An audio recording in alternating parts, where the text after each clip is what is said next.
So it's been a wee while since I've been live, I think.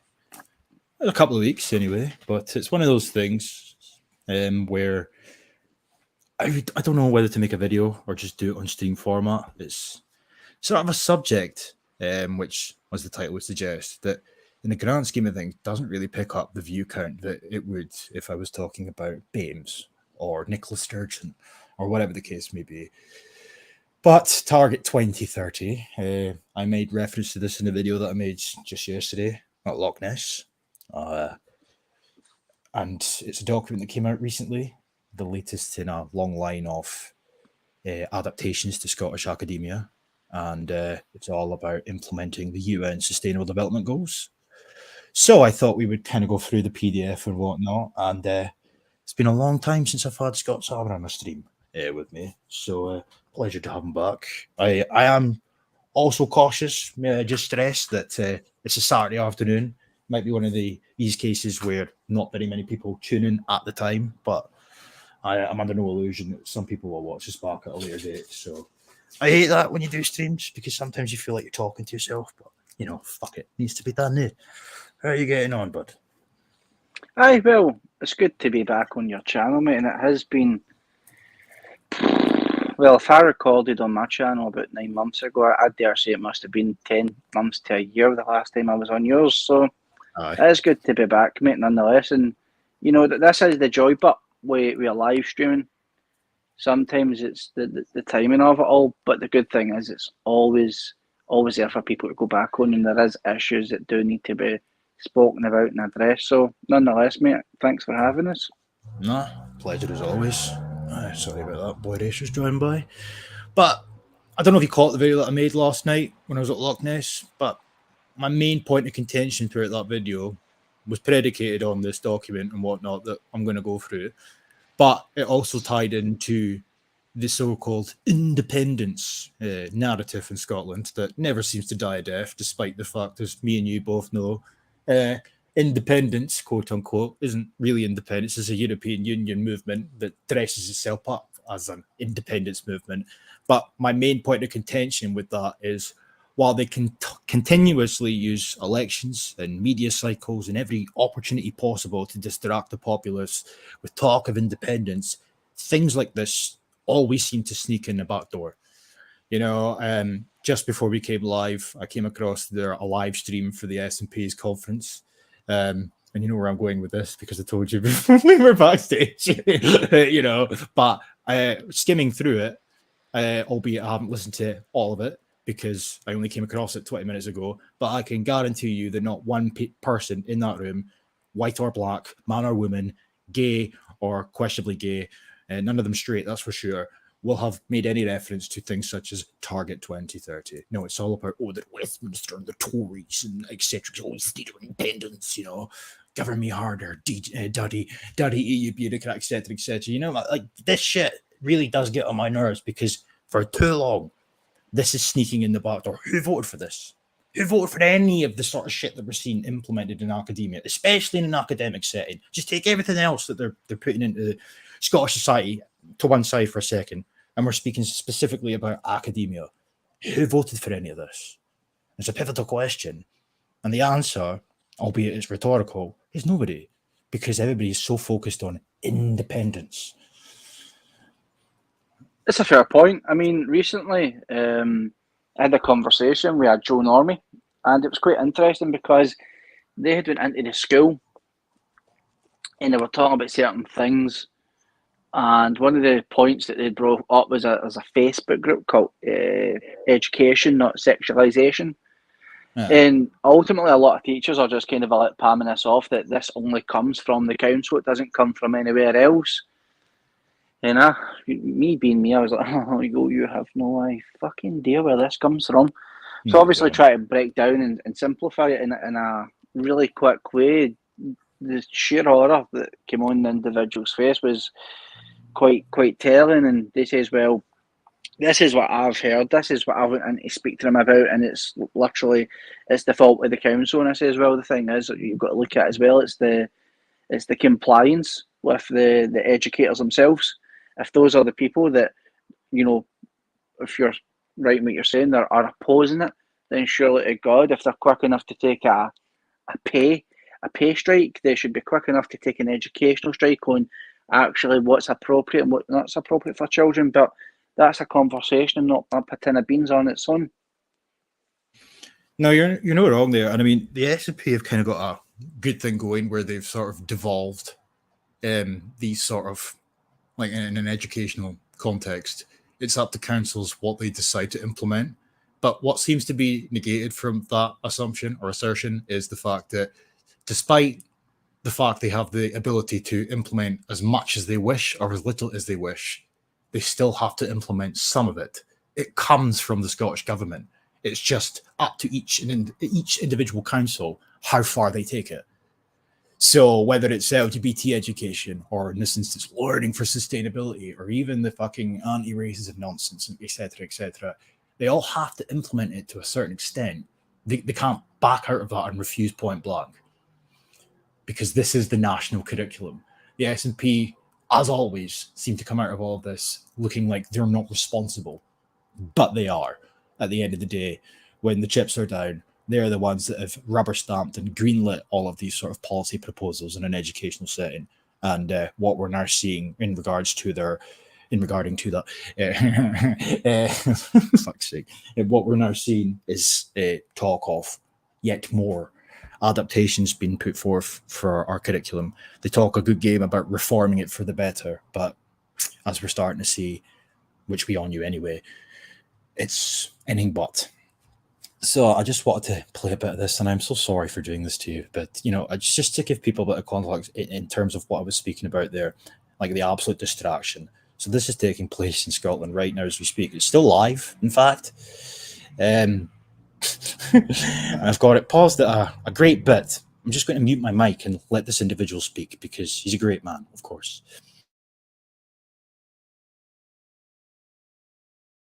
And Pete will be followed by Ash Regan, MSP. Welcome, Pete. Friends, Winnie Ewing, a friend, an inspiration, a mentor, a legend. We'll never see her likes again. Winnie, we owe you so much in this party, and we thank you for everything that you've given us.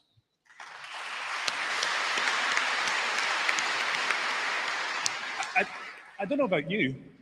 I liked immensely what I heard this morning. I was really encouraged. And I will be walking out of this hall with a spring in my step, with a renewed enthusiasm to deliver independence for our nation, because this is now going to happen, and I am more certain of that than I have ever been in my 22 years in the Westminster Parliament. It is going to happen.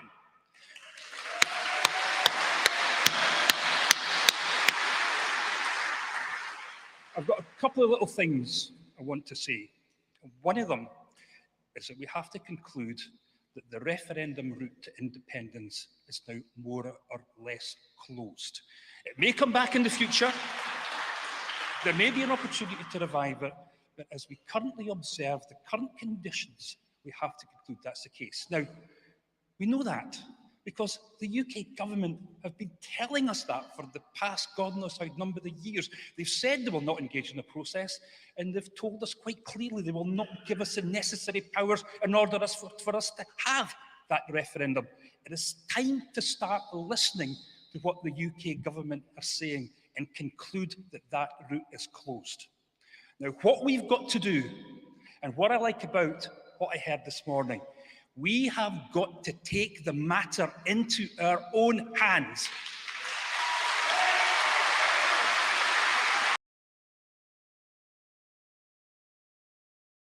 So, I'm not going to play all of that, don't worry.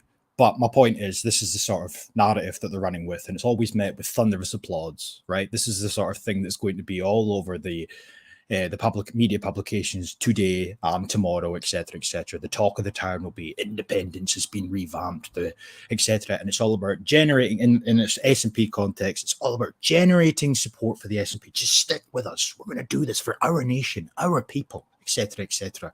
When in reality, it's not just a distraction.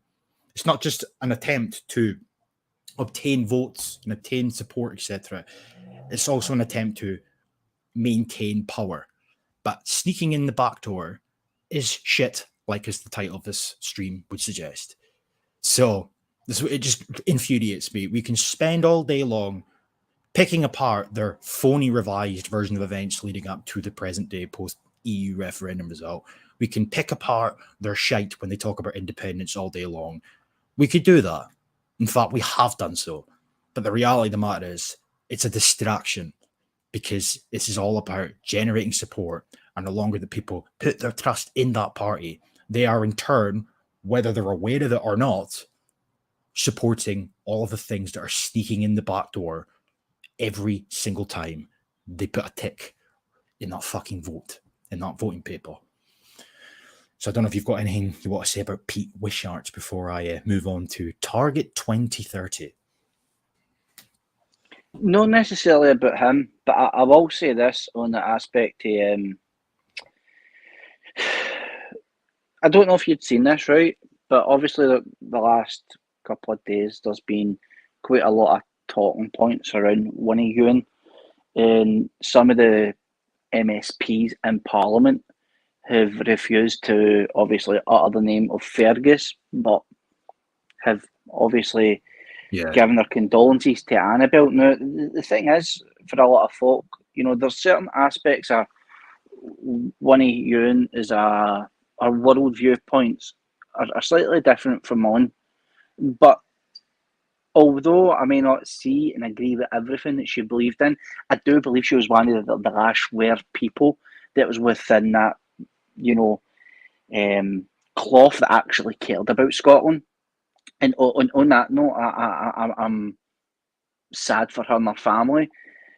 And I think it's probably worth mentioning, you know, that you go back to like the Clause 28 thing, you know, it was to basically try and stop the active promotion of the LGBT or homosexuality things within school. She abstained along with her boy, Fergus, and I think the daughter and or stepdaughter, whatever she is, the Annabelle Ewan, she actually voted. Now, I think the woman had quite a bit of principle, and again, and you kind of find this within Scottish politics, where they'll have people that have kind of went against the party's norm, and they'll try and dress that character up, you know, as if this is going to be the driving force that will get us over the line for independence, when truth be told, some of the principles of what they're leading with goes against the character's grain.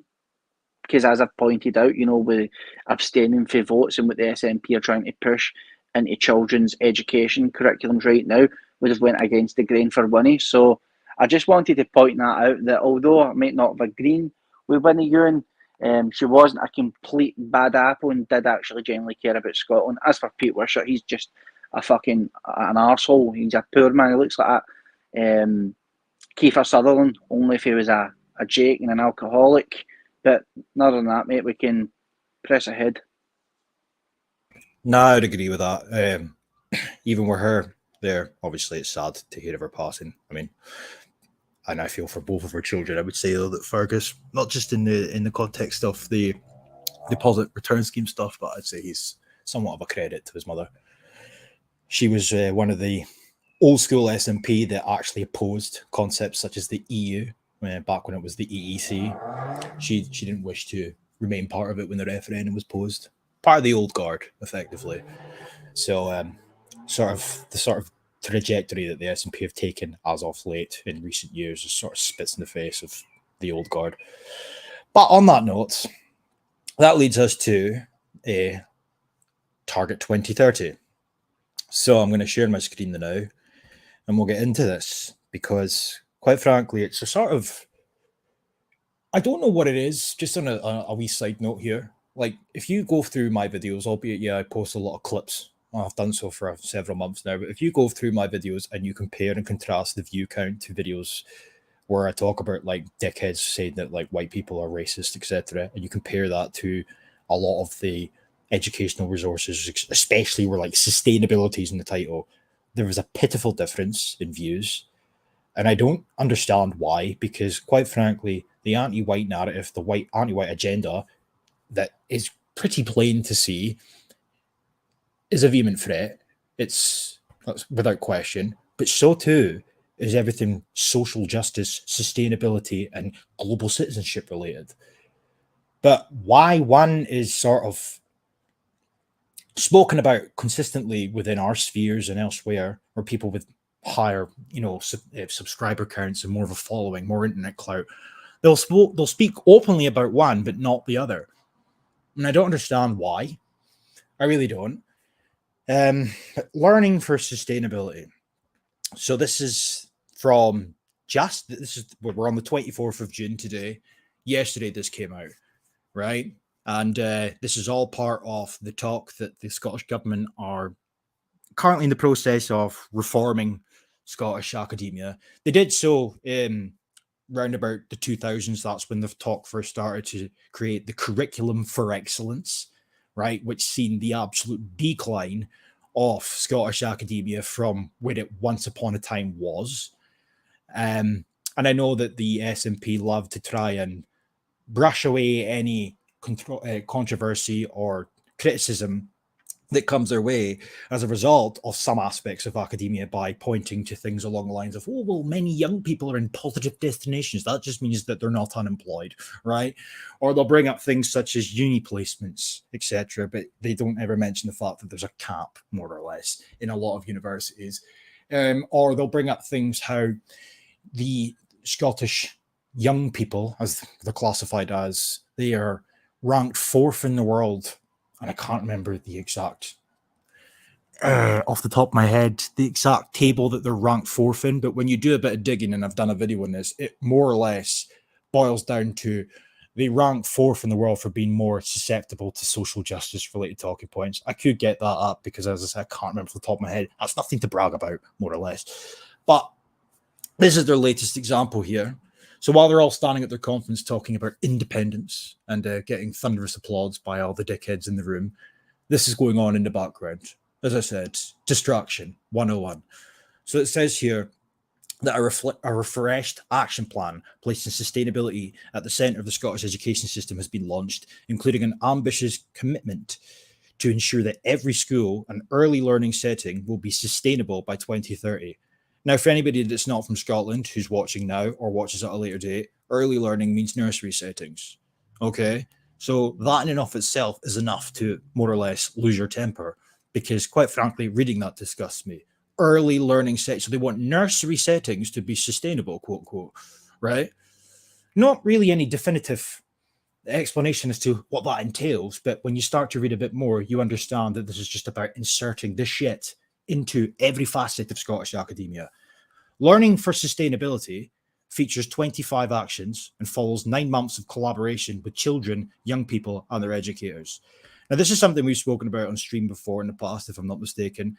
But when they start to do stuff like this in and of itself really irritates me, because they can sit there and again sort of like brush away any sole responsibility by saying, oh, but this is with the children and the young people that have come up with these suggestions. In order for children and young people to be in a position where they can in turn put forth suggestions to adapt and modify Scottish academia, they have to be somewhat knowledgeable on what they're talking about. They don't have naive, brainless children or uneducated children. They have politicized and propagandized children putting forth convenient suggestions, almost like it was premeditated in nature. Right? Further actions in this report include developing new learning for sustainability related qualifications. Okay? They want to develop learning for sustainability qualifications. Now, how would you achieve a qualification or pass an exam that was surrounded or in the genre of learning for sustainability? Well, you have to be taught about it first and foremost, do you not? With program owners, so that achievements in learning on learning for sustainability are fully recognized. A new commitment to take further steps to support outdoor learning, creating a new portal which will act as a one-stop shop for learners and educators to share examples of learning for sustainability in action and to signpost to relevant resources and professional learning opportunities. They also want to establish a learning for sustainability mentor network for educators to encourage collaborative leadership, provide peer support, and share approaches on embedding learning for sustainability into the curriculum. I'll finish off with this bullet point and let you jump in if you've got anything to say. Setting up a children and young people learning for sustainability group to ensure meaningful collaboration with learners through the implementation of this refreshed action plan. Oh. Did you vote for that? Well, sure as fuck I didn't. However, could you scroll up a wee bit? Aye, I sure can. Thank you very much, good sir. Where Right, to? so that will do right there. Now, the thing is, right, as you say, the more you go in, the kind of more of a feel you get with this. But this is one thing that I find quite alarming. Mm-hmm. It says here, features 25 actions and follows 9 months of collaboration with children, young people, and their educators.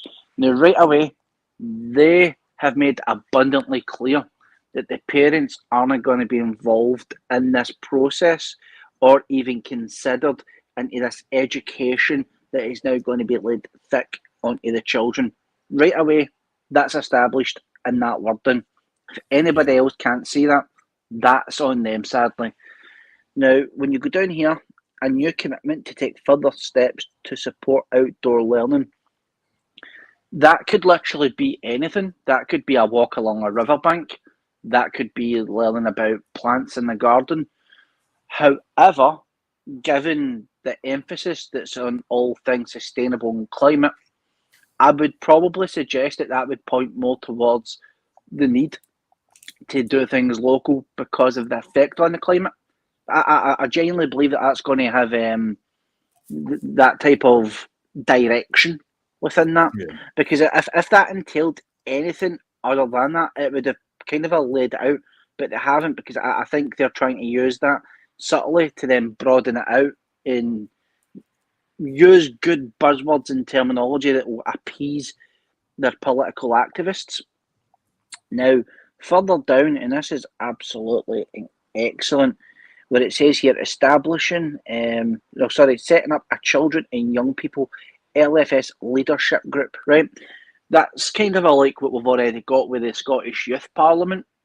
Aye. And if this is really about what's best for the young children of Scotland, then why have they not went into schools and done a nationwide survey of what this would obviously entail, and then get the general feedback and if the children want it or not? The point being here is this is another way to politically activate kids with giving them a false sense of role leadership, and it will just be basically the children coerced to do the dirty bidding of the adults, like which is being played out with Greta Thunberg. So we've already got that from those first 5 or 6 bullet points here. Mm-hmm. Also, as not just the Scottish Youth Parliament, you've got the Children's Parliament as well.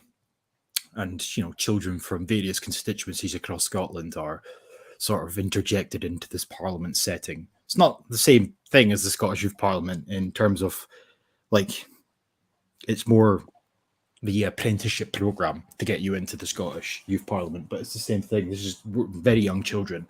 And again, it's sort of predicated on children speak on behalf of their constituencies, and they come up with suggestions for what the government can do better going forward. And courtesy of the United Nations Children's Rights Charter, one of the rights that children will have when this is enshrined in law is that they have a right to be listened to and taken seriously. So when children demand change and political action on specific topics or specific issues, the government have to act. And it gets worse than that, actually, and I've shown this in videos in the past. Once a year, members of the Children's Parliament, not the Scottish Youth Parliament, but the Children's Parliament, meet with the Cabinet, the Scottish Government's Cabinet, to discuss 3 things that they've all agreed upon that can be taken forward. So in recent years, we've seen implementing more gender equality resources into education, more to be done about anti-racism, more to be done relating to climate change, etc. The government have to listen to them and take them seriously. Now, one could argue, right? TJ, can I just ask you, mate, What age range, because obviously there's a Scottish Youth Parliament, what age range does that differentiate between the children? What makes it, what we're talking here? Is that like 8 to 15-year-olds or 9 to 15-year-olds? What's the specifics there? Well, let me see. Children's Parliament, I don't actually know off by heart. I think the Youth Parliament goes up to about 24. Yeah, that's when you're no longer classified as a young person in Scotland. But the Children's Parliament, in fact, I'll just share my screen so people can see this.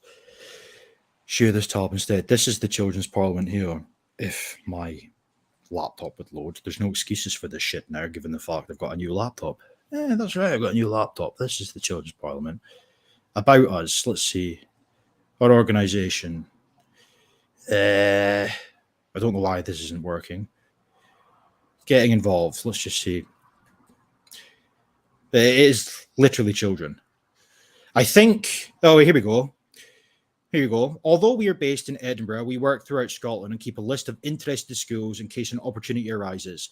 After children have been involved in our basic children's rights workshop or undertaken a creative project with us, they are then members of the Children's Parliament, and we try to involve them in other opportunities up until the age of 14. So it's children under 14. Right? So but you know yourself there, okay. mate. You know Sorry? yourself. Those issues about gender equality and all that tosh, that's no questions that a 14, a 13, a 12, 11 or a 10-year-old is going to ask. And I don't even want to go down younger, because younger they're probably asking about dinosaurs and planes and Santa and all the rest of it. So we'll just say for 10 to 14, those aren't issues that everyday 10 to 14-year-olds are going to ask adults. No. Absolutely not. And it's that's what I'm saying. It's the old adage of problem, reaction, solution, in the sense, in an educational context. They present children with educational resources and materials via their constant interfering in academia. They politicize children, they propagandize children, and they're creating little activists. Then these children feel confident and equipped to then demand political action. They're getting involved with political matters that they, quite frankly, have no place being involved in because they're children. You know, the cabinet, the fact that they meet once a year with the cabinet of the SNP to discuss political matters when they're children speaks volumes, quite frankly. I find it fucking disgusting. Like, that's red flags personified, that they meet with the Scottish government to demand action. How does a child who's under the age of 14, or even above 14, but how does a child under the age of 14 think that we need to do more for anti-racism? Unless that child is taught all about that. You know? It's not just that as well, mate. It's like, what different... There is probably things that a child may be able to see and think, we could be doing with more, say, gym balls, or we could be doing with more recreational thing like a park within a school set, and that's fine. That's things that a kid's gonna ask for, right? But to have the audacity, and I don't have any ill feeling towards the children are just impressionable and they're being let down here on many fronts. But to put this emphasis on young children who aren't mature enough to make real decisions, it's giving them a false sense of empowerment. It's giving them a false sense of security. And quite frankly, what it's doing is it's letting children grow up too quickly, which can be equally dangerous. The fact that we've got, again, within a Hollywood setting, we've got these monsters that kind of want to empower children in every single way, that kind of goes against the norm of the classroom setting, it goes against the norm of a family setting, is insidiously creepy. And it should be pointed out and spoken about as such. There's no really going to be any change on that until people change the way that they do things with their children in school. And I think by large part, it's going to probably take a lot of parents to homeschool their children. They're probably going to need to cut off noses to spite their own face so that the children are free from this shit. Amen. Just to show you this in case you weren't aware, right? So this is on the Children's Parliament's website. This is from 2021, but they haven't done a 2023 one yet, but there's a 2022, etc. going backwards. Making children's human rights real, cabinet takeover 2021, right? And then it says, to get ready for this year's cabinet meeting, we discussed issues and calls to action from over 12,000 responses from children, right? From all this work, we picked the 3 key issues and ideas to take to our meeting with the Scottish cabinet. Anti-racist education, trees for all, and involving children in national decision-making, right? You calm down, no, and you got all this nonsense, but right at the bottom, just for anybody that's not aware of this website, right, you got 2020, 2019, 2018, etc. So let's just go in 2020, right, for example. And here's another one here. You know, the cabinet takeover is important so children can see, so people can see children are serious about these issues and are trying to change things. And 2, because obviously there's some things only the Scottish government can change, right? And it's the same pish. So they meet once a fucking year with the Scottish. I mean, look at these foes. I mean, really? All this is children who are products of their educational environment sitting at a table with that bowl-cut-headed redacted, right, and all the rest of the cabinet, including Fiona Hislop, etc., to talk about things that they would never have spoken about had they not been taught about it in school. And that's the point. Problem, reaction, solution. This is premeditated. They have presented children with a politicized education, and then in turn, these children start demanding political change, courtesy of their rights, as these t-shirts say, making children's rights real. They're politicizing children, turning them into activists, and making them believe that they have a viable opinion and a viable right to speak up and demand action, etc. And courtesy of the UNCRC, it has to be listened to and taken seriously, right? It's just odious, absolutely odious, which brings us back to this. So before we get to the PDF, there's a wee bit here from Jenny Gilroof, who's just an absolute fud, in all honesty. Launching the strategy at Grove Academy in Dundee, Education Secretary Jenny Gilroof said, perhaps more than any other group, our children, and you wouldn't know about that because you're childless, and young people recognise the importance of climate and social justice. Right off the bat, how would children and young people recognise the importance of climate and social justice had they not been taught about it all throughout their educational life? Because we were young once. Everybody watching at a later date or currently was young once upon a time. And these weren't the sort of things you were thinking about. These weren't the sort of things that were acknowledged by your peers. These weren't, or it was not considered a consensus back then. But now all of a sudden, it's recognized by young people and children that these are very important issues that must be discussed and acted upon.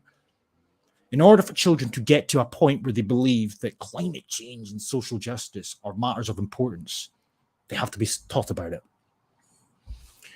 I've heard from many of them that they are looking for bold initiatives to transform their learning environment. Learning for Sustainability is designed to achieve this. The new Target 2030 ambition within the strategy is about placing sustainability at the heart of the education system, revolutionizing what and how students learn, how the setting manages its physical environment and resources, how staff and learners relate to each other, how they work with their local community, and how they reach out and connect to the wider world. And just to conclude here, this strategy is about building a powerful movement for change, and the 25 actions within the plan have been carefully selected following extensive collaboration with children and young people. Jenny claims she looks forward to seeing her children, young people, learners, and educators embrace this new strategy and how the Scottish education system changes to meet the challenges of tomorrow as a result of this inspirational work. So, before we get to the PDF, don't know if you've got anything you want to add to that. Somebody said I'm buffering. I don't know if I am or not. It's quite an odd one, mate, because again, this should be a telltale thing for folk. What is happening at a very dangerous and alarming rate within schools in Scotland right now? Bullying, and I'm pretty sure it'll be the exact same as down south. It's absolutely off the charts. There's kids being tortured online. There's kids that are very sadly have to come out of school, kids that are self-harming. And with all that going on that kids are experiencing and seeing with their own eyes, I find it very hard to believe in some tragic circumstances, some kids have actually killed themselves for the bullying, that their pals and their peers only pushing to get the cabinet to get hands on proper measures to eradicate bullying in schools. But no, they've got anti-racism there for some strange reason or another. The second point that I've got with this is, as you pointed out with good old Jenny, why are we continuously allowing people within Scotland who have no family or child experience in terms of what is fit and proper for a child to grow educationally, as well as, if you want to call it, sportingly or other aspects of their life within that education environment? It seems a bit strange. You can't send children off into the world with no proper nurturing, and that only starts with people who effectively have children, families, parents getting into teaching themselves.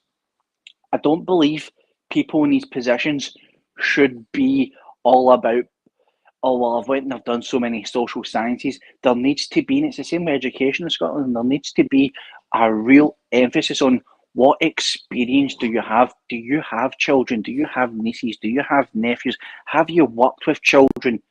That's what makes a great teacher, because it's like getting a book that you get when you have a child. They give these books and these theories about what may be best to do in certain situations.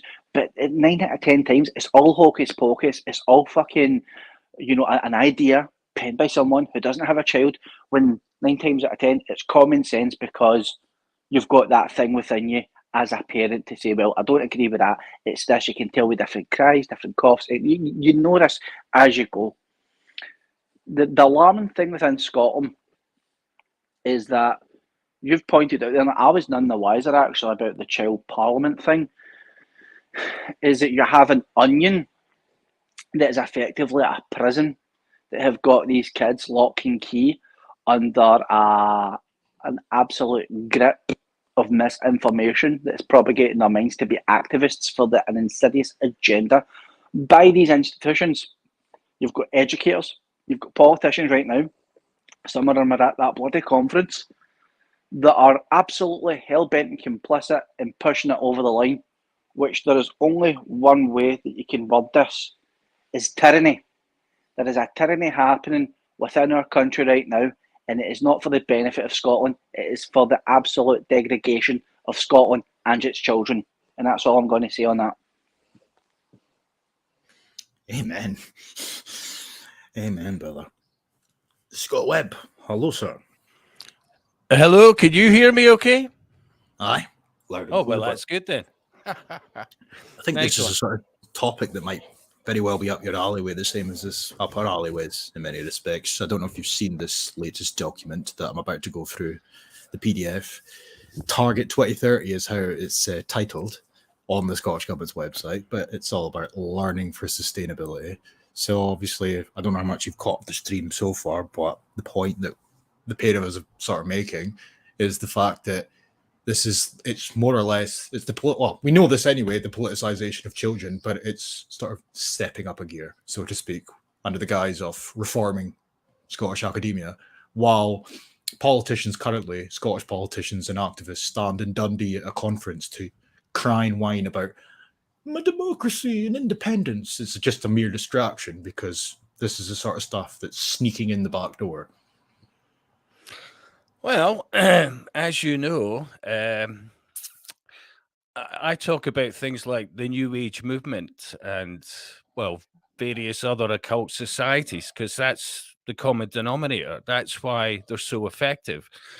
Because people look at these puppet politicians as individuals and, whatever political party they're involved in, but they're all network. That's the thing, and I mean, I dare say you've seen, especially of late, DJ, transformational change. They keep saying that.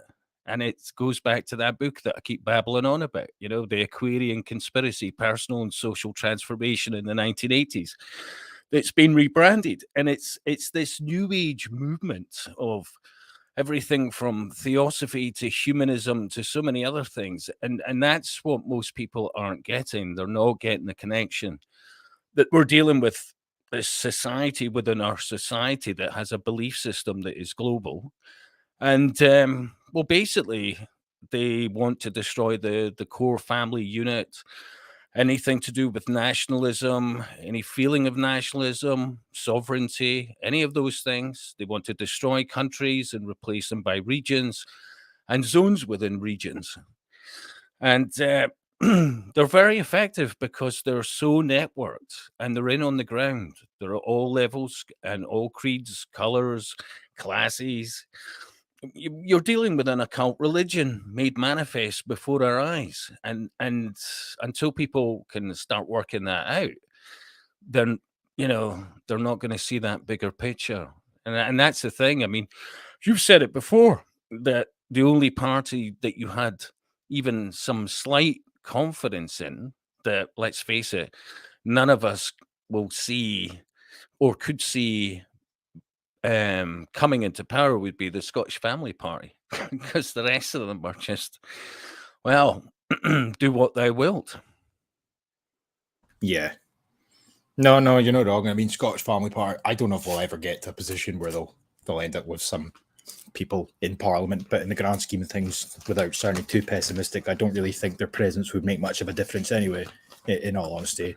That's not to discourage people from supporting them or whatever. I just feel that, and it was something I made reference to slightly in the video I made last night when I was at Loch Ness, when I was just rambling, where I more or less said that, like, all of the opposition parties in Holyrood, the Scottish Parliament, sort of either agree, there's a sort of political consensus on specific issues, or they just stay silent and there's no pushback. I think more the issue is the former as opposed to the latter, though, where the vast majority agree. I mean, the people who are in that parliament are paid to effectively pretend that they are opposing the SNP and whatnot, but when the chips are down, so to speak, nothing ever changes. You don't hear, for example, the Scottish Tories, who are allegedly the only party that really pushed back against the SNP degeneracy. You don't hear them speaking about this PDF. You don't hear them speaking about building racial literacy. You don't hear them speaking about global citizenship education or any of that nonsense. No, they don't.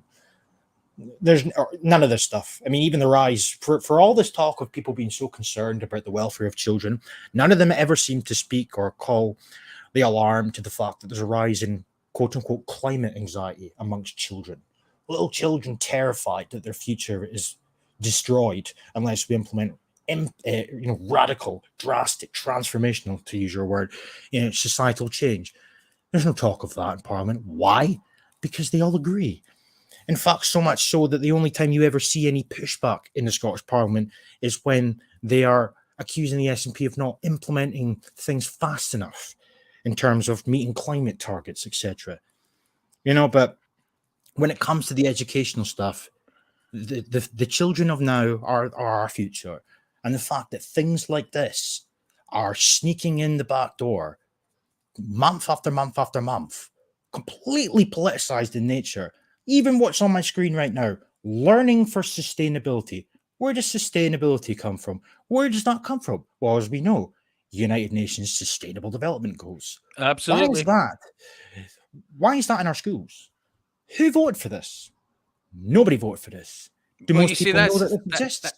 That's the thing. I mean, the only reason these puppets are there at the moment, because I would argue that over time they'll just get replaced by AI. I can absolutely see that coming. I mean, the social engineering on steroids of getting people to relate to, well, robots, really. And the next level is AI and deep fake. And you can see it happening in real time. I mean, wasn't it now King Charles? He was a hologram a few years ago. I mean, remember, the occult elite, as far as they're concerned, they're having to humor this 10%, which is costing them a lot of money, which they would rather have to themselves, And so over time, this is why they're talking about citizens' assemblies. You'll hear that a lot as well. And that's got nothing to do with anything to do with democracy. But I mean, the whole reason these puppets are there at the moment is to give you the illusion that you have taxation with representation. The de facto is we have taxation without representation. And thus, well, it's just pure folly. I was also going to say, I like your new format, that where you're just beside a lock, etc. I thought that was pretty damn good. And I'd also like to say, good to see you back, Scots Armour. Thank you very much, mate. Thank you very much. It's good to have you on with us. It's a pleasant surprise. But mate, after a wee while away to recharge your batteries, it's definitely good to be back and speaking with like-minded people to try and highlight all this filth and shit that's going on. But just when you're bringing up Prince Charles, I want to ask you something very quickly before we move on. There was a channel that recently done a take on him, and I think it's when he's in being basically coronated, he's got like these symbols that come down all the way on left and right, and it's kind of like telling a story, the symbology from the top to the bottom. In the way that the person had went so in depth to basically break down every single symbol and what that means and what the opposite is to it and how they kind of all interlink into each other was absolutely fantastically put. And a lot of people still, in my opinion, haven't woke up to the insidious illusion which is the royal family itself.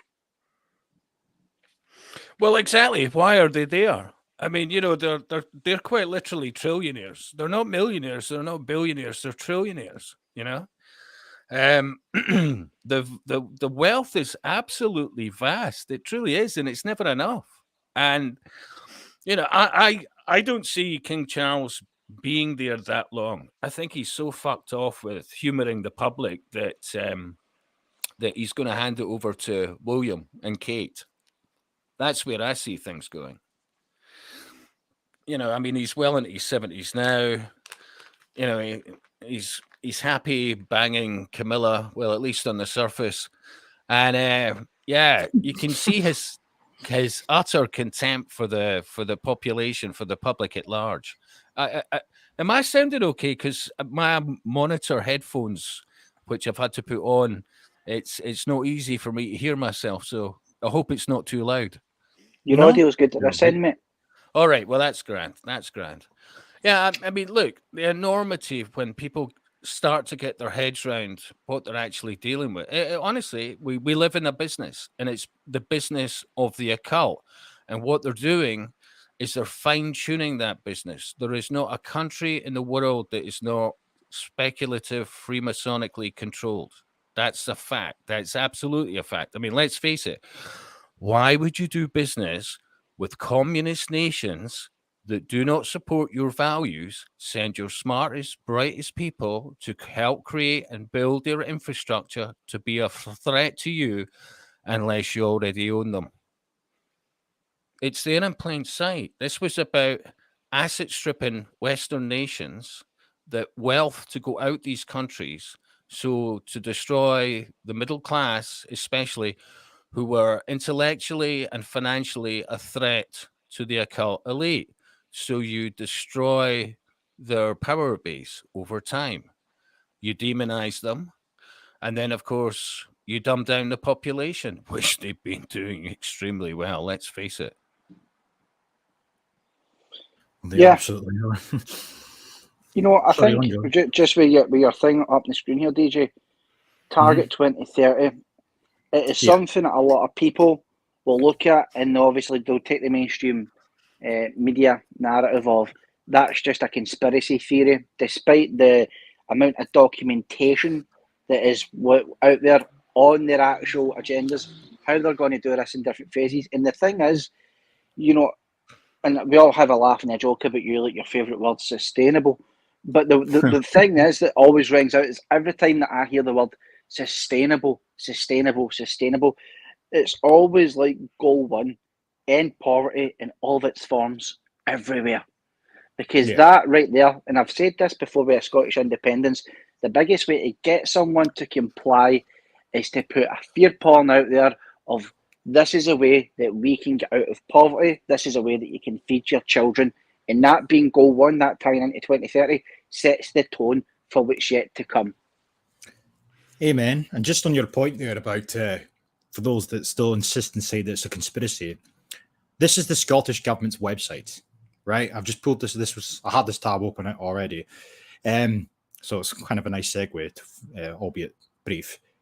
And in their section pertaining to the National Performance Framework, they have a subsection literally called Sustainable Development Goals. And I'm not going to read out this quote because I've read it out 1,000 times before, but Nicola Sturgeon, back in 2015, as stated here, committed Scotland to adopt the global goals. And just further down here, though, because it's very interesting to note, where it says that the National Performance Framework, so for anybody that's not aware, this is where allegedly all Scottish, or as a nation, our policies derive from. We effectively live in a country where there's a certain amount of goals that have been set, and it's up to the government by hook or by crook to do a myriad of different things to achieve these goals. Sort of the same principle as climate targets, right? So just get that off my screen. So it says the National Performance Framework and the goals share the same aims. The National Performance Framework is Scotland's way to localise the Sustainable Development Goals. And the National Performance Framework has a focus on tackling inequality so that no one in Scotland is left behind. Also interesting to note, though, that the National Performance Framework was created in 2007, right, going into 2008. What happened in 2007 going into 2008? Alex Salmond came to power. That's what fucking happened. So, it's almost as if, the SNP, the second they got in, like a total, just like a Trojan horse of a party. Yes, the financial crash and whatnot, but I find it remarkable that this is a concept, the NPF is a concept that was created years before the Sustainable Development Goals came into effect, right? But yet the two somehow managed to work synonymously with one another. It's very, very remarkable, really. One might add that it was, again, premeditation. And I also, just before any of you come in here, want to share this tab because this is the global goals. So Scotland, of course, one of the first countries, if not the first country, to sign up to these goals. There's no poverty there, as Scots alluded to. But the one that we're focusing on today, because we're speaking about children, is quality education. Okay, so if we come down now, it says that it's ensuring inclusive and equitable quality education and promoting lifelong learning opportunities for all, right? Some red flags emerging already. But I want to come down to the targets because there's one here where it says, and I quote, by 2030, ensuring all learners acquire the knowledge and skills needed to promote sustainable development, including, among others, through education for sustainable development and sustainable lifestyles, human rights, gender equality, promotion of a culture of peace and non-violence, global citizenship, and an appreciation of cultural diversity and of culture's contribution to sustainable development. So hidden beneath the small print is target 4.7, education for sustainable development and global citizenship. And wouldn't you know, exactly what this stream is about is them doing just that. It's almost as if they didn't sit around a little round table with a couple of toddlers talking about what could be done to make Scottish education better. It's almost as if this is a top-down fucking institutional directorate, and the SNP are just effectively rubber stamping this, and we're expected to believe that they made these decisions themselves with the help of children. Well, that's why it's what they are. They're well-paid actors and actresses. If you look at a lot of politicians, they've been groomed sometimes intergenerationally for this. They sleep like babies about this. They have a worldview that is completely different from the rest of us, and they look at us as cattle. They absolutely do. And it's inarguable. We're already in world government. What they're doing is fine-tuning the business model, and it is ball deep in eugenics ongoing. Absolutely. They're an interconnected death cult. They're absolutely, it's inarguable. Every single thing they do is to our detriment. I mean, the attack on small businesses alone, because I think a lot of people out there not yourselves, of course, because you guys know about all this, but there's a lot of people out there that don't get why small businesses are being attacked, because it's harder to implement what is essentially corporate policy through independent businesses. Whereas through corporations, it just comes under our shared values, you know, and obviously when cash goes out the window, then, you know, based on your social Chinese style social credit score. Oh, I'm sorry, you said the wrong thing online. You're not allowed in here. Sorry, it's nothing to do with us. You have to go. Aye. You know, you'll be. I mean, their plan is to starve any threat or perceived threat to what they're doing. They're somewhere on the spectrum of sociopath to psychopaths, but they're in there. Absolutely, they're in there. I've had many thoroughly enjoyable conversations with people like Bruce Scott, who you know yourself, selves and others, and it's the enormity for them because they have a background where they can see this and they're like, "What the fuck?" You know? Yeah. Oh yeah. I just want to highlight, sorry, there, 2 comments quickly. John Davison, it's glad to see you about. I hope you're doing better than you were the other day. I was sad to hear that. Well, I don't want to sort of air your dirty laundry, so to speak, but you know, I seen that wee stream on Friday.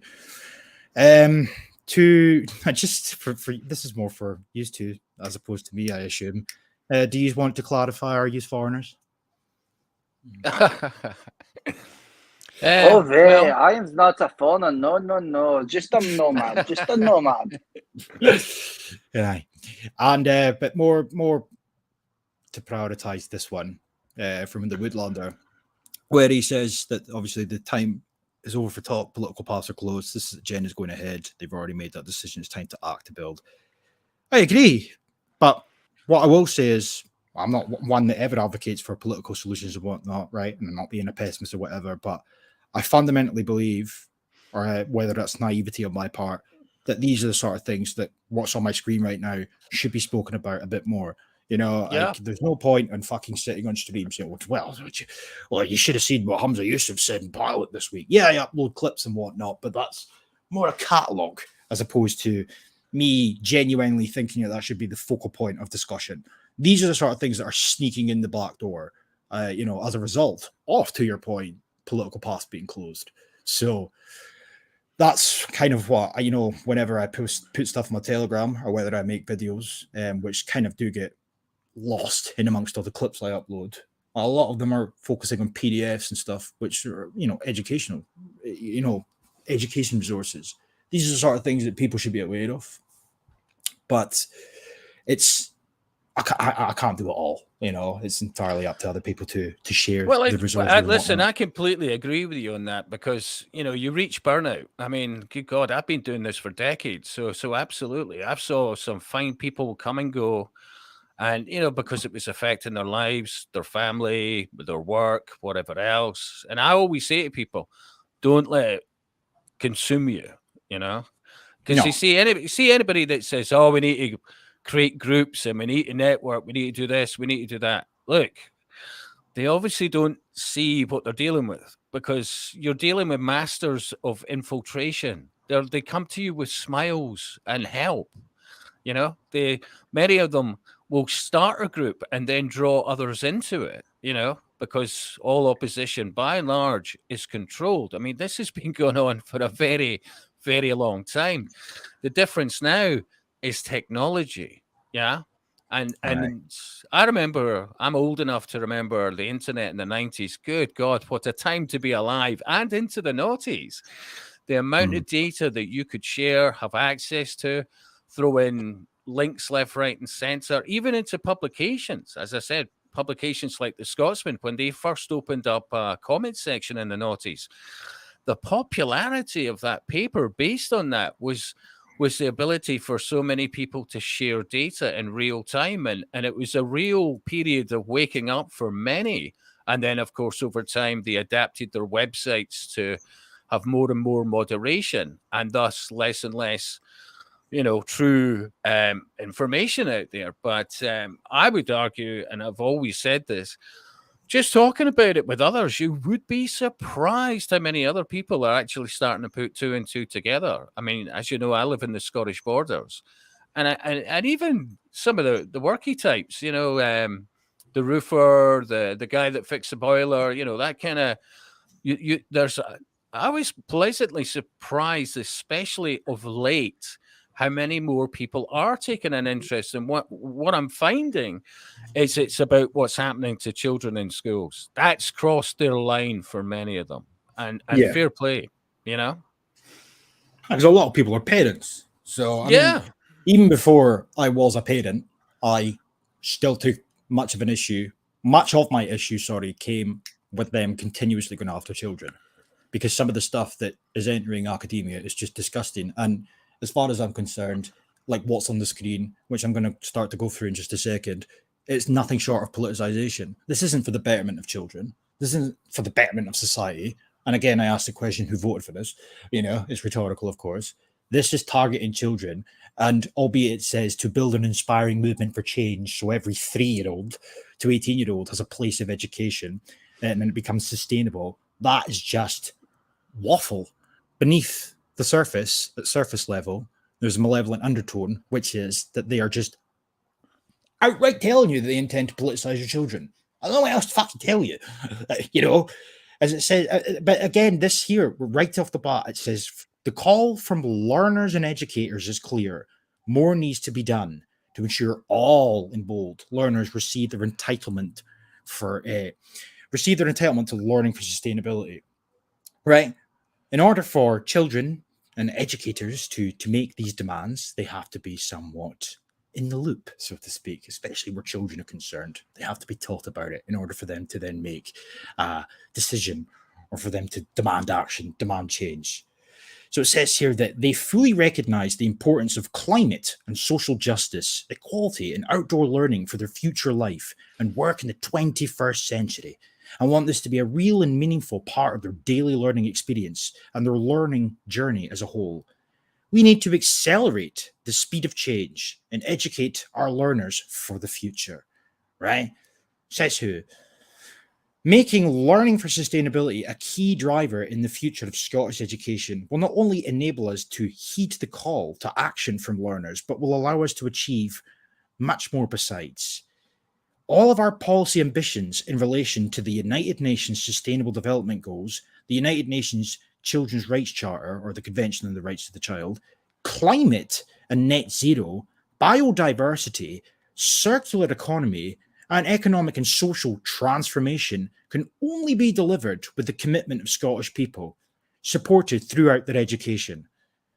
Now, I don't know about you two, but does that paragraph not speak volumes?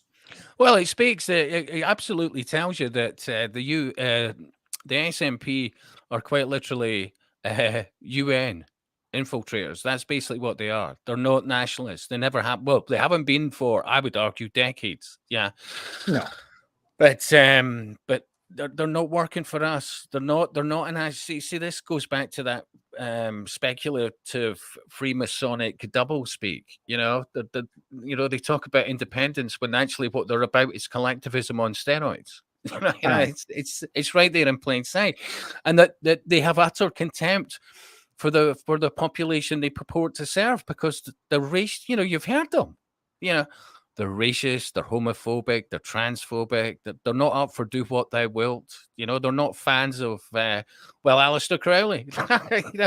When you look at it, it's ultimately Luciferian. That's basically it. And of course, they all have their cloaks of righteousness, church of this, church of that, church of whatever.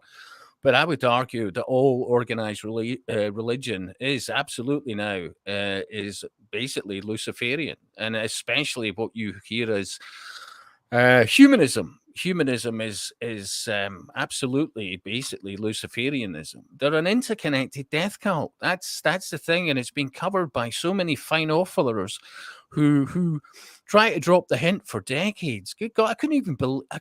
I'm sure I've said it in a video or two in the past, but good God, even C.S. Lewis was trying to warn people in that hideous strength, a book from the early 1940s, and so many other fine authors, because they realized the enormity of where it was going to go, and what future does humanity have?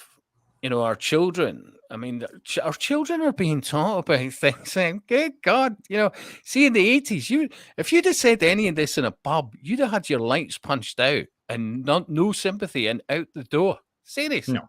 And here we are. I mean, it's like the insanity of it all, and it's they absolutely despise the core family unit.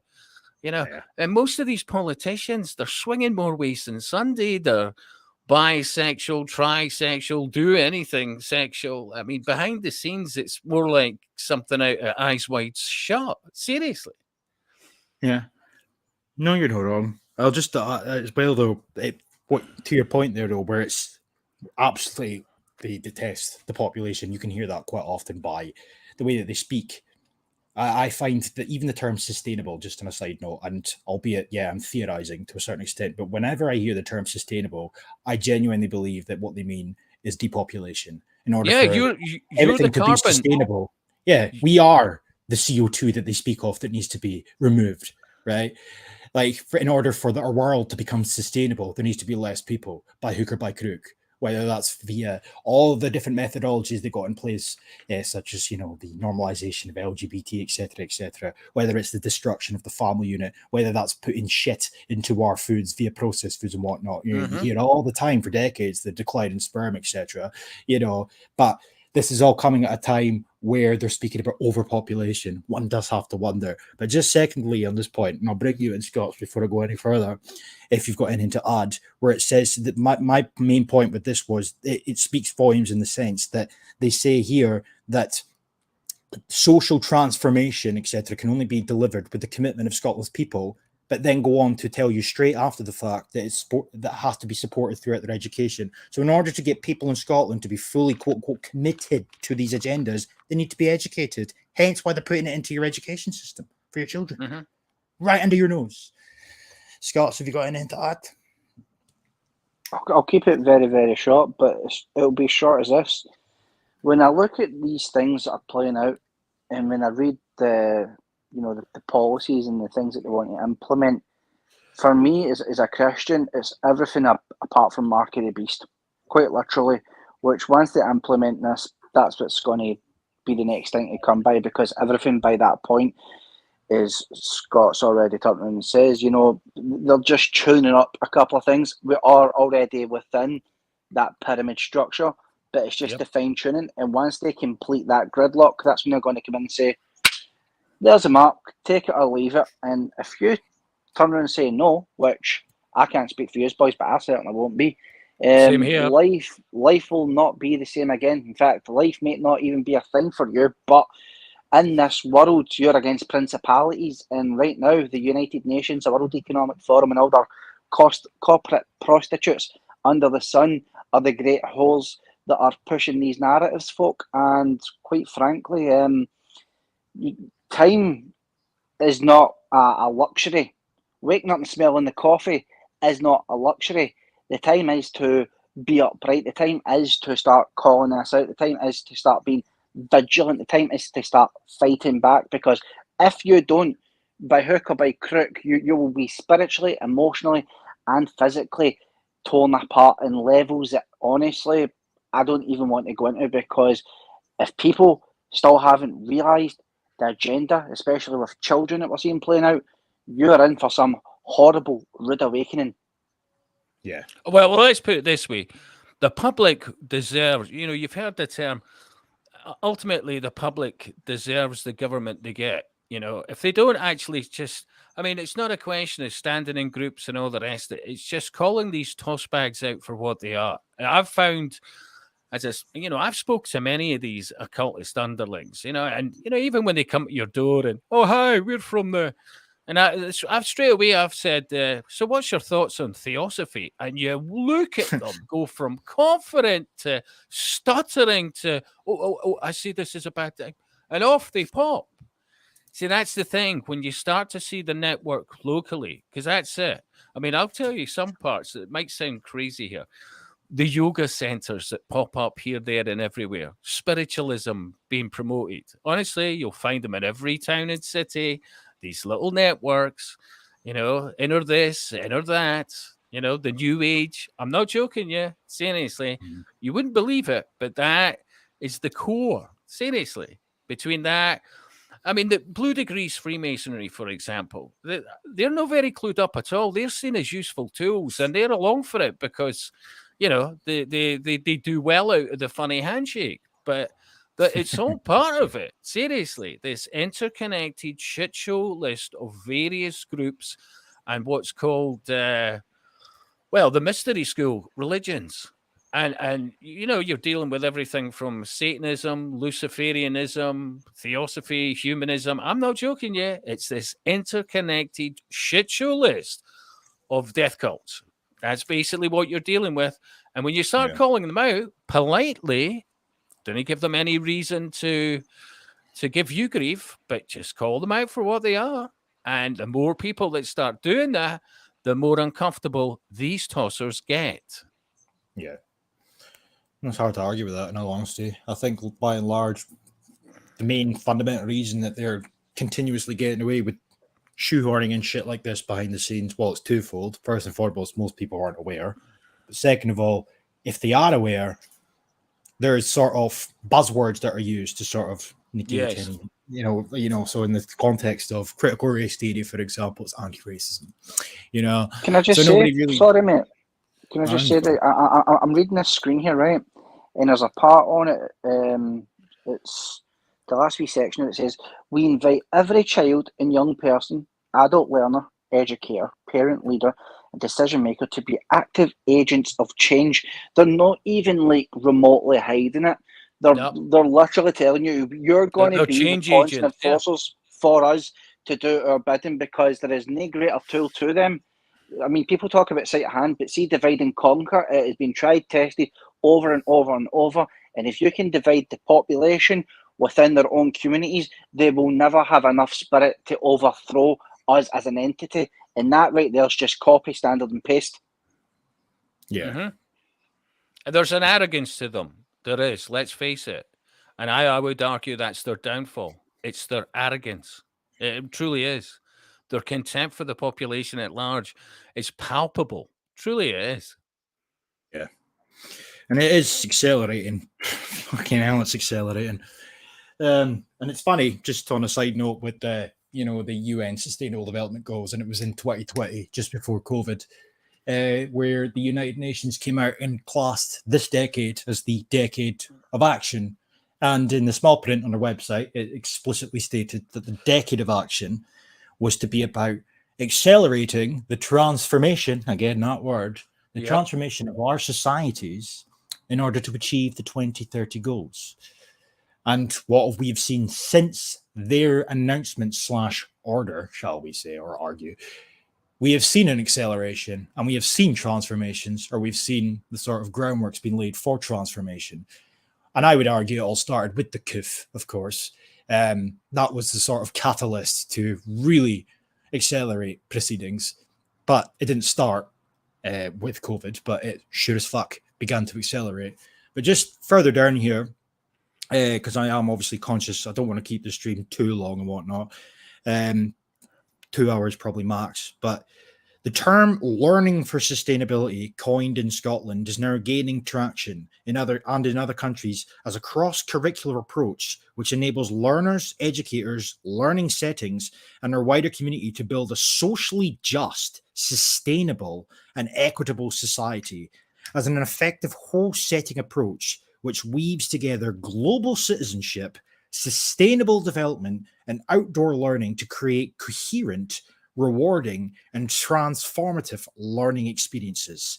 And Scotland embarked on its learning for sustainability journey in the 2010s with the publication of the report by one, I've gone through this before on stream. We have achieved important milestones since this initial development.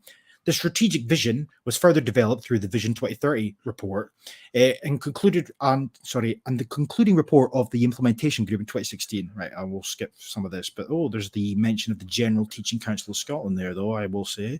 We then embedded learning for sustainability and the United Nations Convention for the Rights of the Child in the General Teaching Council for Scotland's professional standards. Now, the General Teaching Council for Scotland, now convened by Kajida Mohammed, the critical race theorist, by the way, these professional standards are the equivalent of law.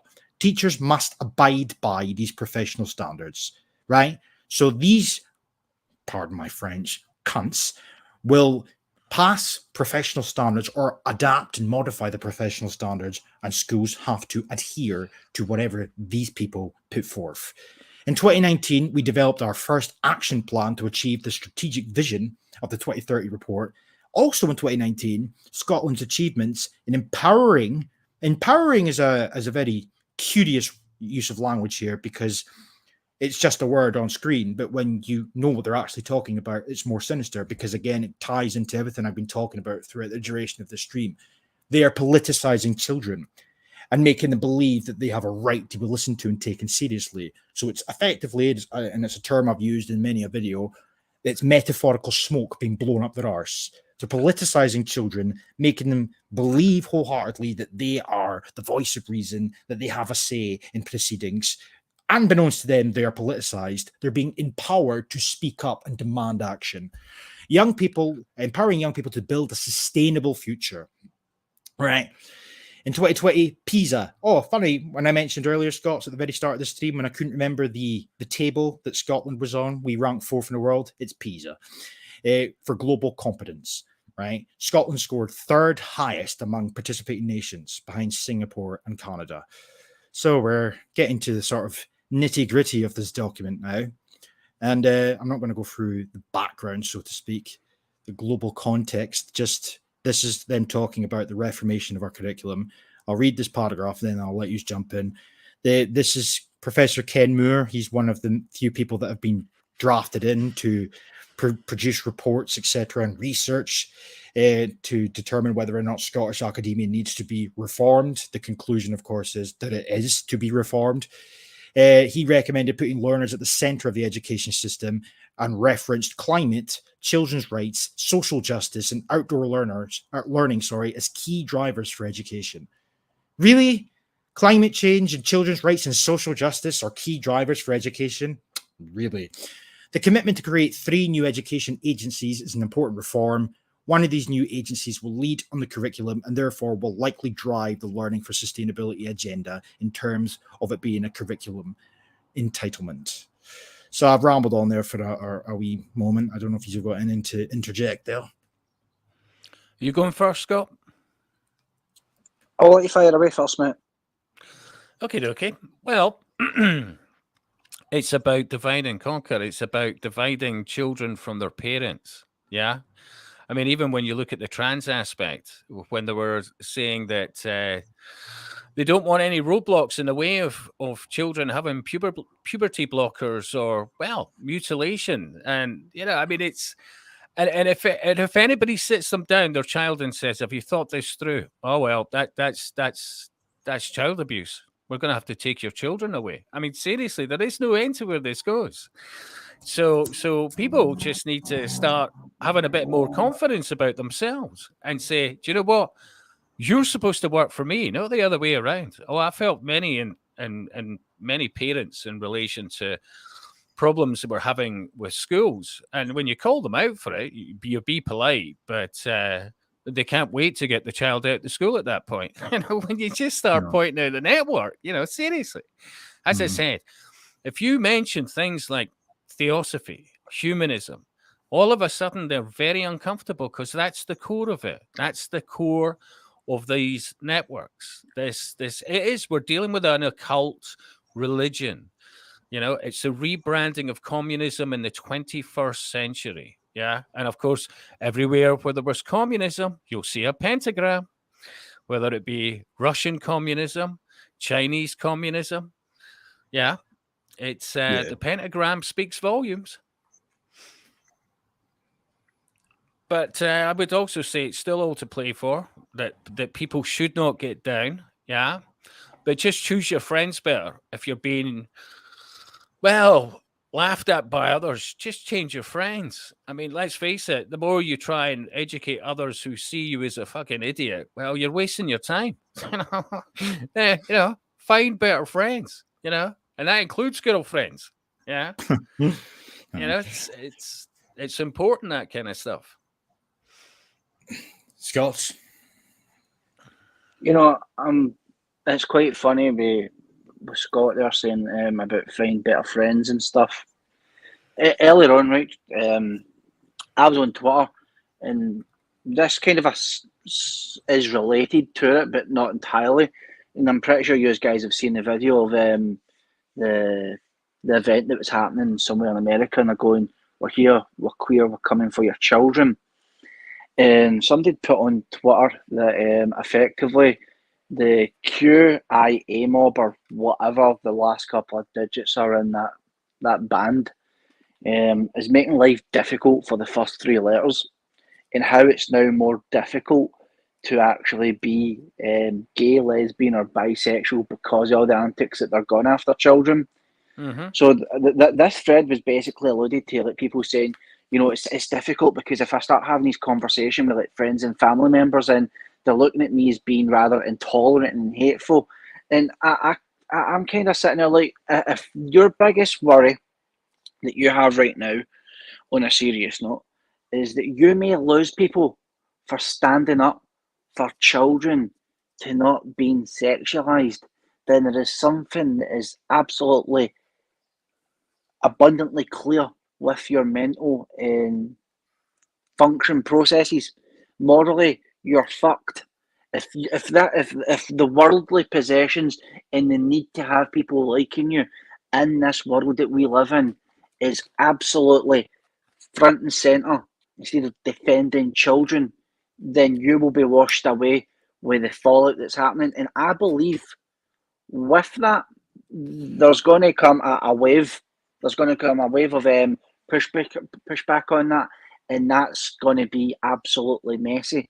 But again, I would definitely agree with that. But having the right people round about your environment can make things a hell of a lot better and able to get through all this shit. But on this is no different from the things that we spoke about. It's perverting kids, it's filling them with false hope, it's using them as mere pawns, it's trying to give them a false sense of empowerment, it's breaking up families, it's also grooming, because it's isolating these kids and putting them into an adult environment, which basically they wouldn't be having those conversations at home until they're of a certain age. There's that many layers to that onion that, quite frankly, should stick out to normal people and think, right, wait a minute, at what point do you draw the line in the sand and say that, maybe that's a bit of a mature discussion? Because right now, and for the last couple of years, we've seen the popularised element in Scotland, at least 16-year-olds can vote, which has been an absolute disaster, because 16-year-olds are battling puberty and going through life changes and all the fucking rest of it, which I don't think is a good fit, considering these kids are just coming out of school with no relatable life experience. It's the divide and conquer again, because fundamentally what you're doing is you're shifting the blame, putting levers in place to make people think that they have the absolute say within what happens to them and their peers within society. But when it goes Pete Tong, which it's designed to absolutely do, then you'll probably find a lot of in-house fighting between different sexes, different races. When I say sexes, there's only two. Different age groups, different branches of the family tree, which is all, again, designed to fall like a house of cards. As I said, to combat this, you just need to see what you're dealing with. Until you see what you're dealing with, you're essentially useless. Once you start seeing the network, even locally, I'm not joking you, it's at every level of society, every creed, color, and class. Yeah. I mean, even when you look at drug dealers and all the rest of it, there's always connections. Seriously. How on earth do you create the society that we live in unless they control all aspects of it. Seriously. And once you start seeing that, and even when you're in the pub and you see the pressing of the palm and all the rest of it, well, you've learned something about the individual you looked at. You see where I'm going here? It's about thinking on your feet. It's about realizing what you are living in. Yeah. Once you get your head around that and you've got some decent friends, I think that's key for some. I mean, I know myself in the noughties, it was a very lonely time for me because of what I was researching and finding out, the enormity of it, the gravity of it. But you get your head around it. Yeah. And you definitely become a better individual through that. Yeah. And you certainly know you've given yourself a hard time. Maybe in some respects you feel that you failed in life. Well, I wouldn't be too hard on yourself given the fact of what we're actually living in. Yeah. And this gives you the chance to, well, do better. I don't feel down. Seriously, I don't. But then I take a lot of decent nutrition. I think, even, I mean, I could go off at so many tangents here, but I mean, even depression, seriously, the primary reason for depression in Scotland is the lack of sunlight generally across the board. Right? I've talked to professors. I've dealt with many underling occultists through what I've done in computing.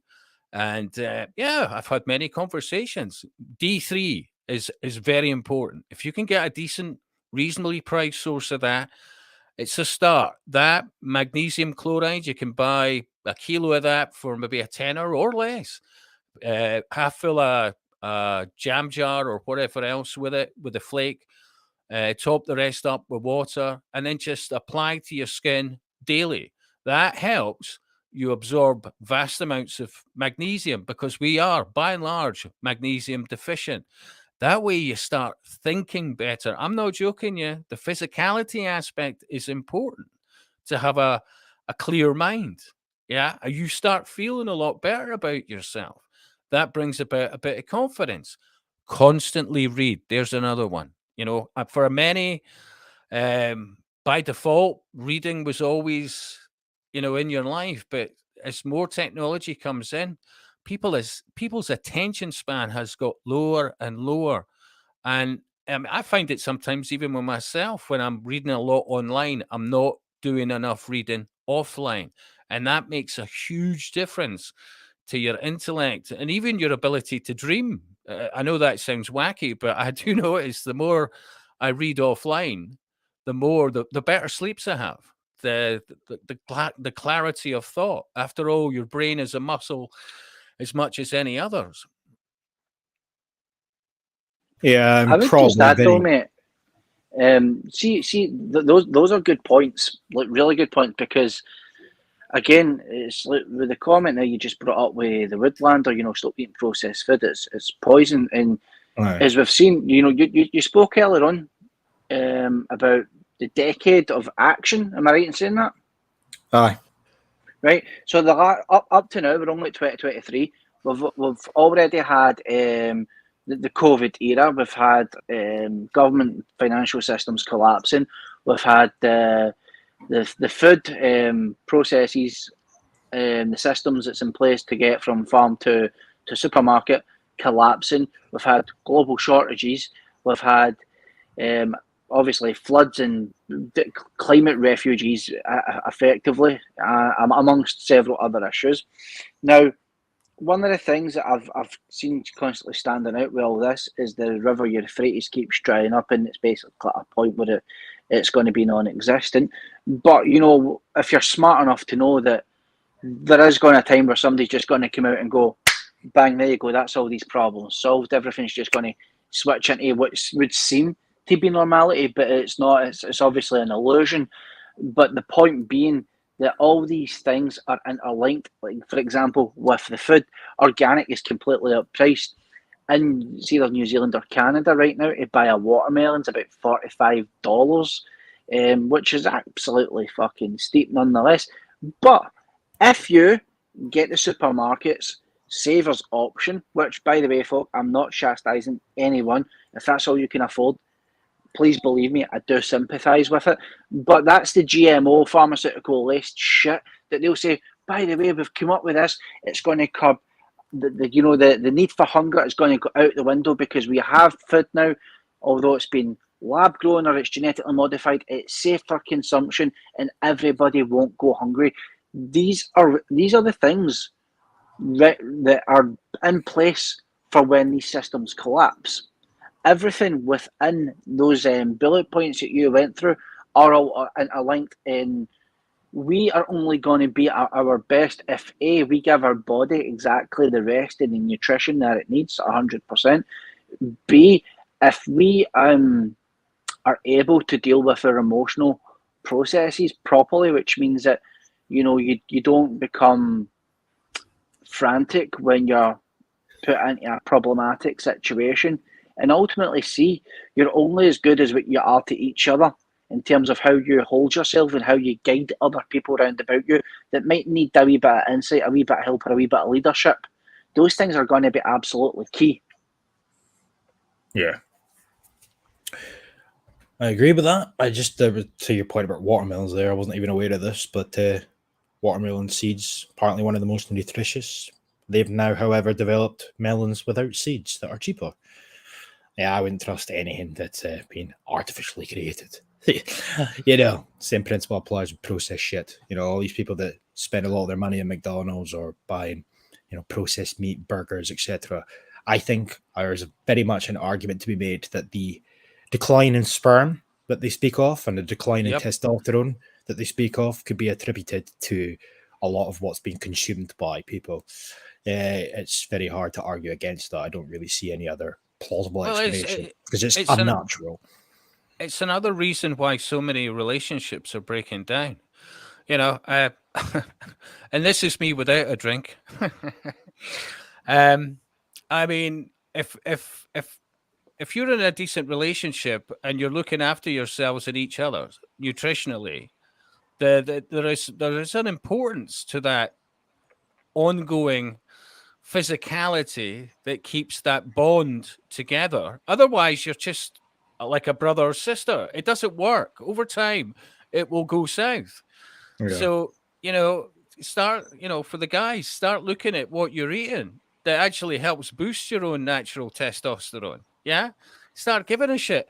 I mean, you didn't have to go to the gym, but at least, get yourself some daily exercise, even if it's just walking with a bit of gradient, all the rest of it, filter your water, for fuck's sake. That's another one. Absolutely. Filter your water. Seriously.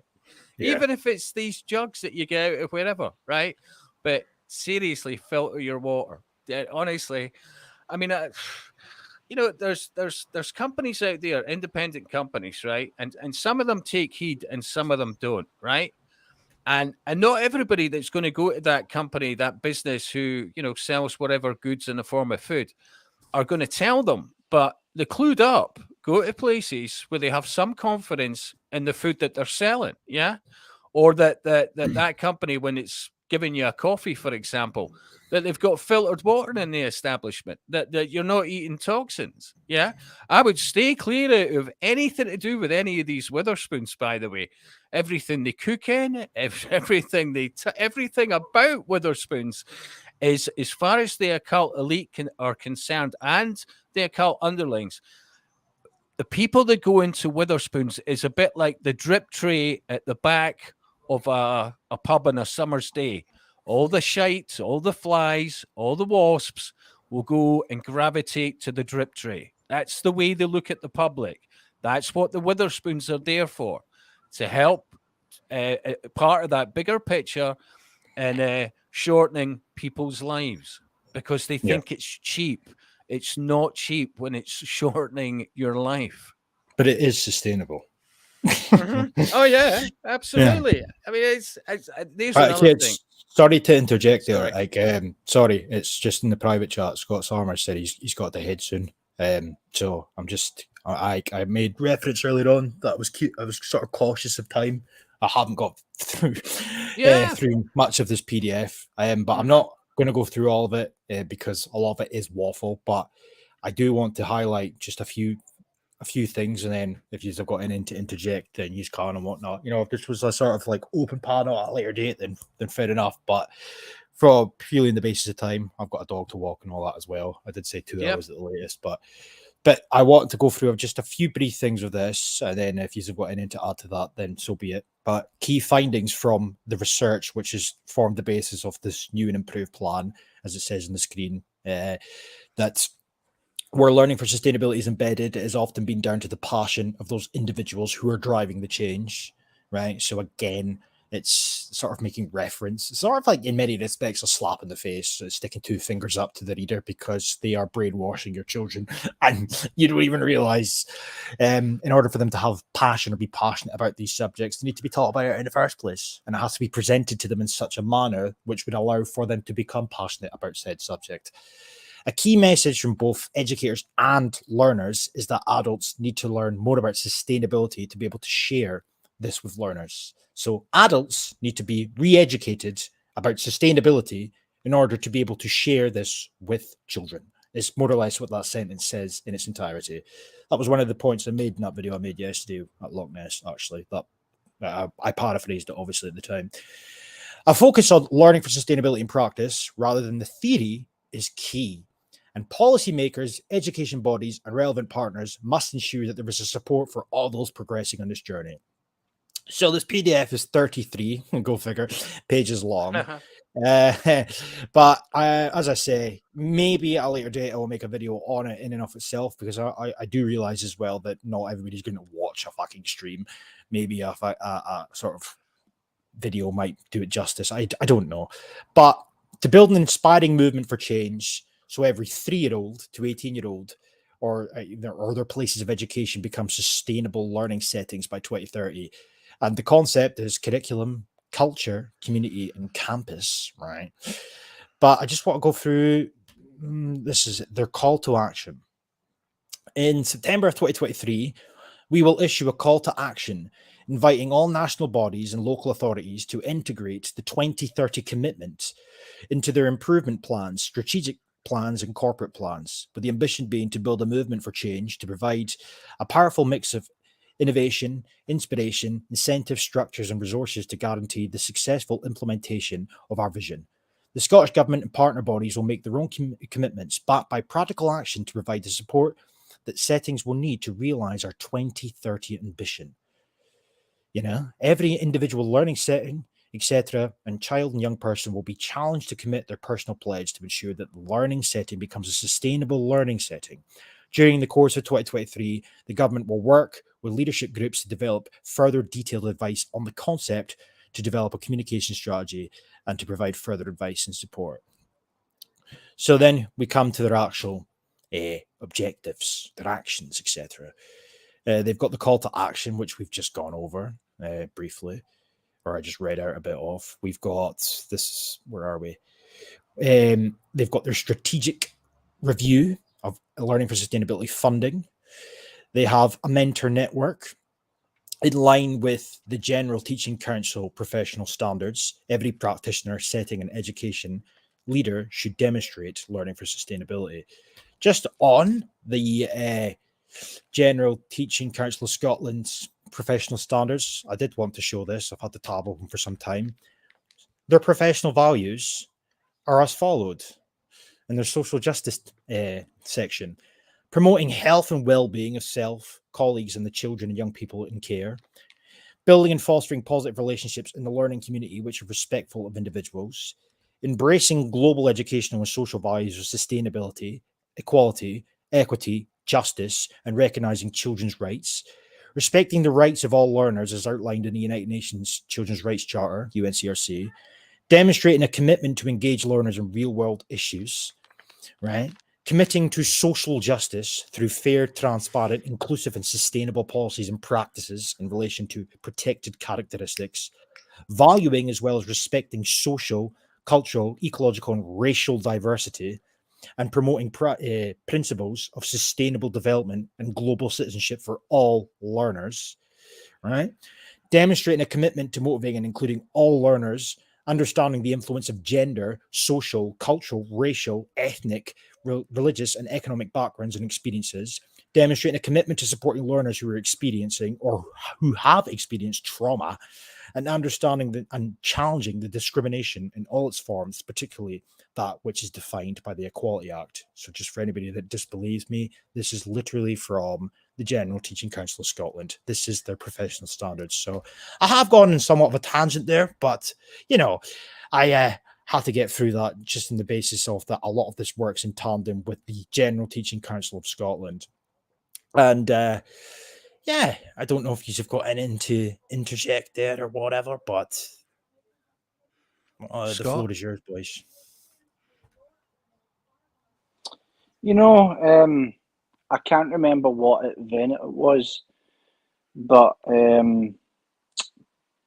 when Charles was Prince and not King, he stood in some platform and was talking about the wealth and basically everything's going to be coming from an individual. It's his wealth and his expertise with the private sector is going to be the way forward for the future. And I don't know why when you were reading that out, you know, when you hear all these institutions and the funds and the in-depth back teams of multiple people and resources, it obviously costs a lot of money to put together.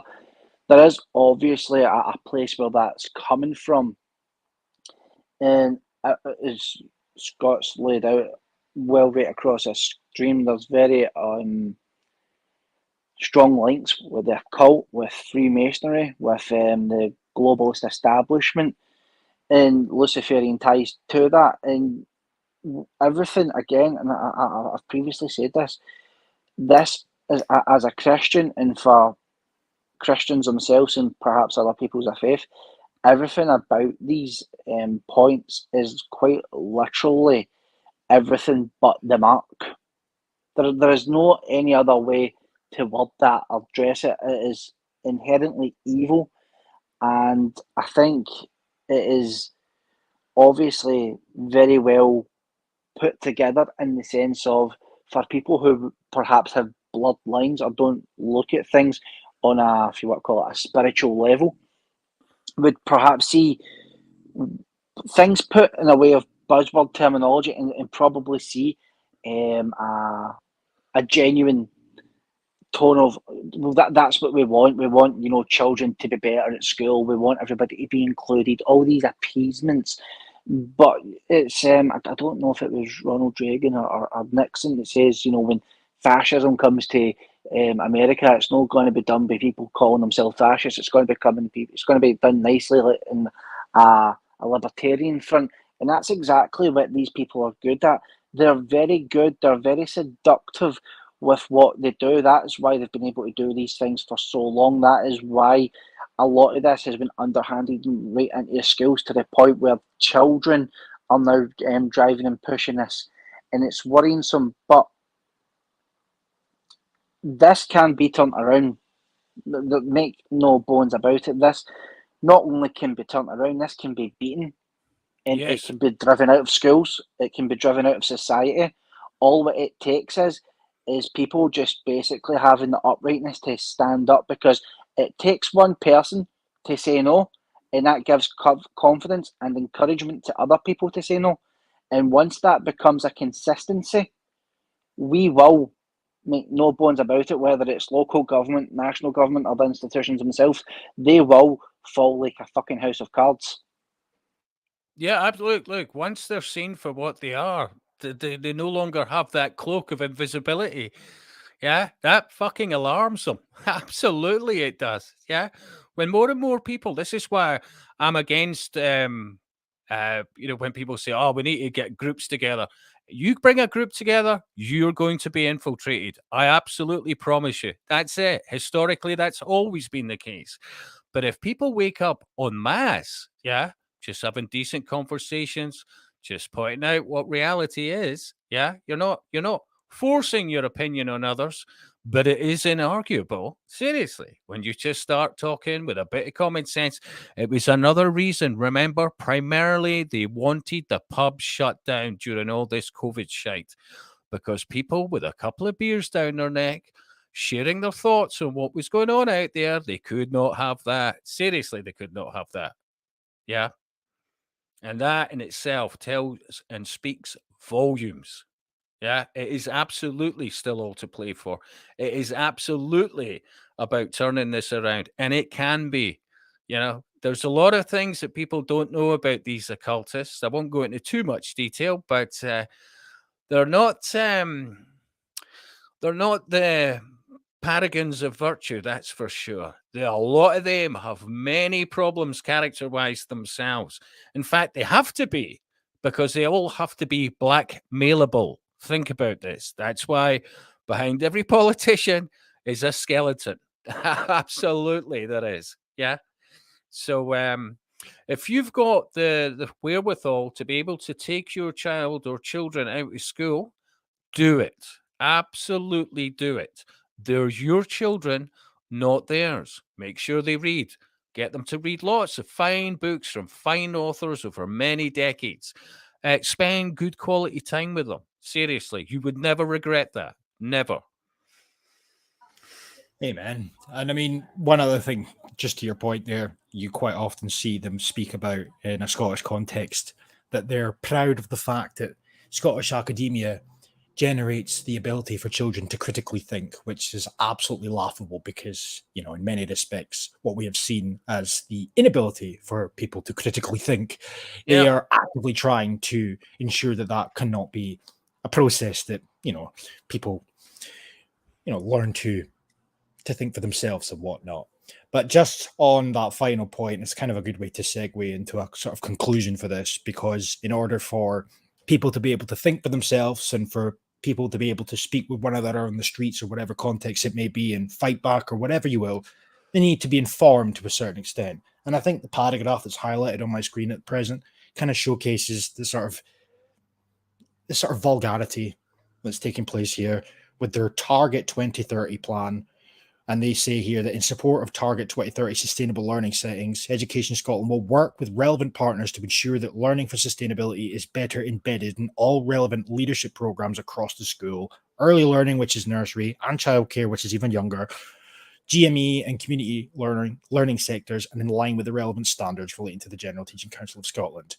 This shit is well and truly on its way to becoming enshrined into every facet of Scottish academia. And the only way for you to be able to push back, whether that's to homeschool or to just push back in and of itself, is to be somewhat informed. So whether or not I make a video on this, a sole video on this, where I just highlight the main points of this, remains to be seen. Time you is should of the do. essence. But I do believe that people should be looking at this stuff without me having to sway them in the direction, because this is targeting all of our children. Whether you don't have a child yourself, it's targeting children in and of itself. That is a line for many that you should never cross. And all of what this entails is a lot worse than just simply the LGBT stuff that many agree is disgusting. Learning for sustainability, global citizenship, etc. They are just buzzwords, because beneath those buzzwords, there is a lot of separate categories. And what you are now beginning to see is the Scottish government right under your nose beginning the process of ensuring that every single child in this country is targeted by this malevolent shit that they never conjured up themselves. They conjured up courtesy of the United Nations. They're doing thy bidding. So I'll leave you two to conclude with any final points, and if you've got anything you wish to share and whatnot. Sorry for sort of rushing the latter half of the stream, but it's very easy. No, hey, look, I think it's been a phenomenal stream. I really have. I've enjoyed it. It was just an off the cuff. I just happened to see you on YouTube, and I went, "Oh, this is what is it? Saturday afternoon, isn't it?" I thought, fair enough. Exactly. Yeah. I'm like, wow, hey, what's he got to say this time? So yeah, I can't repeat this enough. Don't get down. Seriously, there's a lot of like-minded people out there. You just don't know it. Seriously. And you're walking past them on a daily basis. Be assured of that. Yeah. And just be better. Where I am, I live, and I have done since about 2017 in Galashiels. And it's probably one of the most friendliest places I've ever lived in my life. Go out your way to give, hey, how you doing? Or, afternoon, all that kind of stuff. Interact. Yeah. It's so important. It truly is, because they are demonizing people to the point that they hide in their house and they watch shit television or game or whatever other escapism or whatever, but it's ultimately destructive to your soul. And that, when you realize that, absolutely, there's never a time, or should I say, there's never not a time to embrace, even if you think that most of your life has been shit, well, turn a page. That's it, start thinking that life's for the living, and do that, by the way, even although you know what's going on out there and all the rest of it. Don't forget to enjoy and embrace your life. That's also key and important. Anyway, that's my bit. Very much agree with that. That's why I tend to go out as much as possible with my dog. Embrace the Highlands. That's what I've been doing in recent months, and it's good to just get away from the doom and gloom of society. But Scots, are you still there? I am, mate. I am. Any final points or anything you wish to promote and whatnot? No, I would say this. When I think, Proverbs. There is surely a future of hope for you, and your hope will not be cut off. Proverbs 23:18. Have a good night, and God bless. Right. Well, on that note, folks, I might very well make a video on this at a later date in terms of just sort of condensing everything, because I do realize a lot of people might not necessarily watch a stream in its entirety. But hey ho, we'll see. I might post a few things on Twitter or Telegram about it. But on that note, you might very well see me later on, depending on how I feel, on Sensum stream at 8. I don't even know if he necessarily knows that I've been given the StreamYard link, but I might appear. But I am supposed to be on 42 stream later on the night. But I am going to take my dog out now because the weather's perked up, and we'll leave it at that. Okay, thank you very much for everybody that's tuned in on a Saturday afternoon. Thank you very much to Scots Armour and Scot Web. Too many Scots for my fucking liking. We need some. British Scot Web, Scots Armour. There's just far too many of it. You know what I mean? Scotland. But peace be upon you all. And until next time. Adios, amigos. Bye bye. Take care, all. Bye bye, sexual.